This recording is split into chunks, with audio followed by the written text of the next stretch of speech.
Thobal Forest Division ki manung chanba Chaubok Tharaurokta ain gi Wangmada Ching Leibak Kotlambagi Forest Department fagat kiba excavator JCB ama ain gi matung ina Manipur Leingakki Oiragani haina Divisional Forest Officer DFO Thobal TH Lokendro na tha sigi tang anida order ama thokre.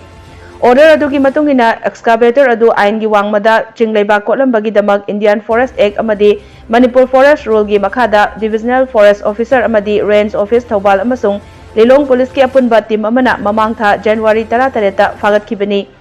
Fagat laba excavator adu Lilong Usoipokpidagi MD Asar Ali kauba miyoi amagini hairi. Chaubok Tharauroki area da miyoi kharana ain gi Wangmada Ching Leibak kotpagi thabak chathare haibagi akaknaba paw ama fangbadagi numit adugi nungthil pung ani khare helakpada fagat kibani. Pharaba miyoi sing aduna mathangi numit January 19 da mathau taba formality sing chatharaba matung PR bonda khudek pinaduna thadokhi.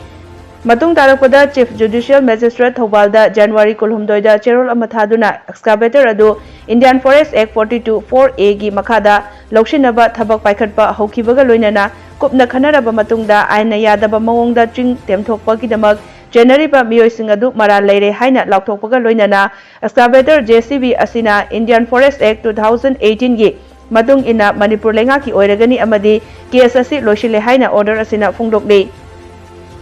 Kanagumba singna reserve forest amadi protected forest ki area singda ain gi Wangmada Ching Leibak kotpa ching tembana chingba sing tawbiganu karigumba lam henduna Ching Leibak kotlamba sing forest department na thengnarabadi maduda chenariba gari amadi excavator sing adu Indian Forest Act ki matungina Manipur Leingakki property ama oina lawshingani hainasu Thobal gi DFO TH Lokendro ga IT News ka telephone gi khuthangda wari sanabada phongdorakli.